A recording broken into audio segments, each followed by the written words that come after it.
Hello good morning सबैजनालाई फेरि पनि स्वागत छ मेरो युट्युब च्यानलको अर्को भिडियोमा है। अनि आज चाहिँ म यही दोकान आइपुग्यो। आज अलिकति ढिलो आउनुवाला थिएँ होइन, तर एकजना बहिनीले चाहिँ मलाई अहिले 10:30 भित्र एउटा केक भनेको छ होइन। यी 10 पाउने 10 चाहिँ भयो होइन।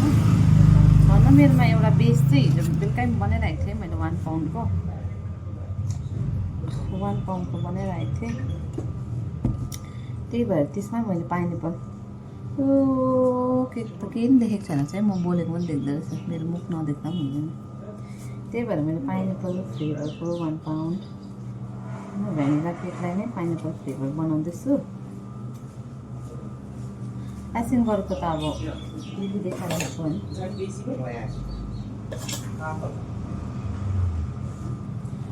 अनि आज चाहिँ मलाई 2 पाउन्डको भ्यानिला, 2 पाउन्डको चक्लेट अनि 7 पाउन्डको vanilla birthday cake for tomorrow है।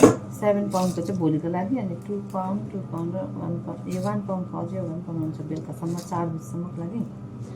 सो त्यति केक बनाउनु पर्ने छ है। सो 7 पाउन्डको चाहिँ ड्र्यागन थिममा बनाउनु पर्ने छ। सानो फर्स्ट बर्थडेको। तर अब अस्ति मैले बेबी ड्र्यागन निकाल्दाखेरि चाहिँ त्यो नक्सा देखाएको थिएँ होइन। कस्टमर हुन्छ यस्तै बनाइदिनुहोस् ल, दामी क्युट खालको रहेछ भनेर भन्नुभएको थियो होइन। तर बादमा मैले सोच्दा चाहिँ त्यो चाहिँ ड्र्यागन होइन रहेछ, त्यो चाहिँ बेबी के अरे डाइनोसरै थिएछ है। सो अब अहिले खोज्छु म राम्रोसँगले है डिजाइन। अलिकति अब त्यो फन्टेनको ड्र्यागन बनाउनु छ नि त होइन। सानो अब नानी चाहिँ ड्र्यागन इयरमा जन्मेको अरे नि त कि, त्यही भएर चाहिँ सानो पनि भए पनि ड्र्यागन थिम भनेर चाहिँ भनेको छ मैले होइन।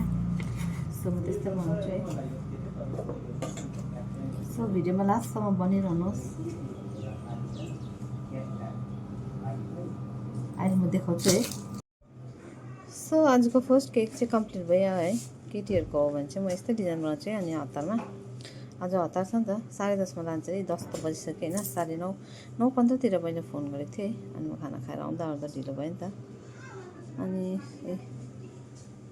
क्युट खालको बनाइदिनु भनेको थियो होइन। अब क्युटै भयो अब मलाई त राम्रो लाग्यो अब है।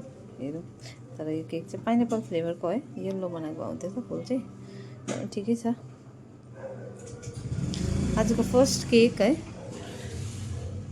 ओके, सो यो सेकेन्डको 2 पाउन्ड चक्लेट केक पनि रेडी भयो है। यसमा चाहिँ केही छैन है, त्यस्तो भइको वर्क छैन नि त, त्यही भएर मैले देखाइनँ है। तर स्प्रिङ्कल चाहिँ अर्कै खालको स्प्रिङ्कल थियो, मेरोमा थिएन। त्यही भएर चाहिँ मैले जेम्सलाई ल्याएर 4 टुक्रा बनाएर चाहिँ यसरी स्प्रिङ्कल हालेको छु है, कलरफुल बनाएको छु है। सो यो चाहिँ आजको सेकेन्ड केक हो मेरो, 2 पाउन्ड चक्लेट फ्लेभरको। अनि यो चाहिँ 2 पाउन्डको भेनिला फ्लेभरको केक हो है। अनि दोकानमा अब घरि के कामहरू गर्दा चाहिँ मैले चाहिँ स्केच मात्रै बनाइराखेको थिएँ है, भ्याउँदै भएको थिएन नि त बनाउनु। अनि भरे त कस्टमर आइपुग्नु भएछ है लिनु, अनि कस्टमरलाई बाहिर राखिवरी चाहिँ मैले यो बनाउँदैछु होइन। तर कस्टमर आउँदाखेरि चाहिँ मैले यो सानो पाउचमा चाहिँ डिफ्रेन्ट कलरको यो पाउच चाहिँ मैले बनाइसकेको थिएँ होइन। अनि नानीलाई नै बोलाएर फकाउँदै अब बात मार्दै हुन्छ नि, त्यस्तो पाराले चाहिँ मैले बनाएँ है। किनभने अब कस्टमरलाई वेट गराएर बनाउनु त ठिक पनि होइन नि त है। कस्टमर आउँदा चाहिँ रेडी बनाइसक्नु पर्ने थियो। तर अब त्यस्तै भयो है, दोकानमा घरि के काम आइबस्छ नि त। अनि हतारमा बनाउँदाखेरि चाहिँ यो जुन चाहिँ कान देखिरहेको छ है, कानको छेउमा चाहिँ 2टा यस्तो कपाल जस्तो यस्तो झरेको थियो नि त है नक्सा। कस्टमरले जुन नक्सा मलाई पठाउनु भएको थियो त्यसमा चाहिँ हो यस्तो डिजाइन पनि थियो है। तर स्केच बनाउँदै मैले चाहिँ बनाउनु पर्ने थियो होइन। स्केच बनाउँदाखेरि पनि मैले त्यो कानबाट झरेको यस्तो स्कार्फ थियो कि कपालकै यस्तो टुक्रा थियो, के थियो मैले पनि त्यस्तो नोटिस गरिनँ होइन, बनाइनँ। अनि झन् कस्टमर आएपछि त हतारमा त केही देखिनँ है, मलाई केही यादै भएन। अनि त्यो नानीलाई नै मैले बोलाएर चाहिँ यो ब्यान्डको बिचमा चाहिँ के अरे जी थियो भनेर नानीले भने है। मैले स्केच त्यो के अरे फोन पनि खोलिरहेन होइन।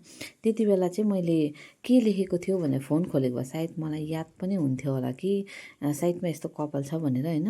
नानी छेउमा उभिरहेको थियो, अन्त नानीले नै भन्थ्यो अझै जी लेख्नुपर्छ भनेर।